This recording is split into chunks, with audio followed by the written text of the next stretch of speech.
ಇನ್ನು ಬಿಜೆಪಿಯೊಳಗೆ ಹನಿ ಟ್ರ್ಯಾಪ್ಗಳು ನಡೀತಾ ಇದ್ದಾವೆ. ಬಿಜೆಪಿಯವರ ವಿಡಿಯೋಗಳನ್ನು ಬಿಜೆಪಿಯವರೇ ಮಾಡಿಟ್ಬಿಟ್ಟಿದ್ದಾರೆ. ಹೀಗಾಗಿ ಬಿಜೆಪಿ ಪಕ್ಷದಲ್ಲಿ ಹನಿ ಟ್ರ್ಯಾಪ್ಗಳು ನಡೆದಿವೆ. ಇದೇ ಕಾರಣಕ್ಕಾಗಿ ಬಿಜೆಪಿ ಶಾಸಕರು ಮಾಜಿ ಸಿಎಂ ಸ್ಟೇ ತಂದಿದ್ದಾರೆ. ಇದನ್ನು ಬಿತ್ತರಿಸಬಾರದು ಅಂತ ಮಾಜಿ ಸಿಎಂ ಹಾಗೂ ಬಿಜೆಪಿ ಶಾಸಕರು ಸ್ಟೇ ತಂದಿದ್ದಾರೆ. ಮೈಸೂರಿನಲ್ಲಿ ಎಂಎಲ್ಸಿ ಯತೀಂದ್ರ ಸಿದ್ದರಾಮಯ್ಯ ಹೊಸ ಬಾಂಬ್ ಸಿಡಿಸಿದ್ದಾರೆ.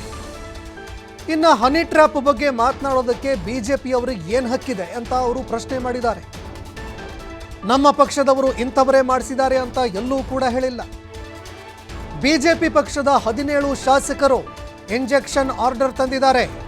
ಇದರ ಬಗ್ಗೆ ಸುದ್ದಿ ಮಾಡಬಾರದು ಅಂತ ಇಂಜೆಕ್ಷನ್ ಆರ್ಡರ್ ತಂದಿದ್ದಾರೆ.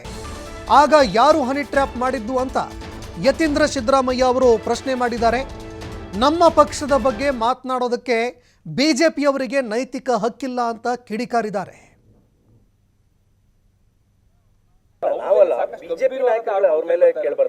ಬಿಜೆಪಿ ಅವ್ರಿಗೆ ನೈತಿಕ ಹಾಕಿದೆ. ಅವ್ರ ಪಕ್ಷದವರೇ 17 ಜನ ಕಳೆದ ಬಾರಿ ಅವ್ರ ಸರ್ಕಾರ ಇದ್ದಾಗ ಹೋಗಿ ಮೀಡಿಯಾದಿಂದ ಇಂಜೆಕ್ಷನ್ ತಗೊಂಡ್ಬಂದ್ರು. ಹಾಗಾದ್ರೆ ಅವಾಗ ಯಾರಂತೆ ಅವ್ರು ವಿಡಿಯೋ ಮಾಡಿದ್ದು ಬಿಜೆಪಿ ಅವರೇ ತಾನೇ ಮಾಡಿದ್ದು. ಸೊ ಅವ್ರು ಇವತ್ತು ನಮ್ಮ ಪಕ್ಷದವ್ರ ಬಗ್ಗೆ ಮಾತಾಡ್ತಾರೆ. ಅವ್ರಿಗೆ ಯಾವುದೇ ನೈತಿಕ ಹಕ್ಕಿಲ್ಲ. ನಮ್ಮ ಪಕ್ಷದವ್ರ ಅವ್ರಿಗೆ ನಮ್ಮ ಪಕ್ಷದ ಯಾವುದೇ ನಾಯಕರ ಬಗ್ಗೆ ಮಾತನಾಡೋಕೆ ನೈತಿಕ ಹಕ್ಕಿಲ್ಲ. ಬಿಜೆಪಿ ಅವ್ರಿಗೆ ನೈತಿಕ ಹಾಕಿದೆ. ಅವ್ರಿಗೇನು ನೈತಿಕ ಹಾಕಿದೆ.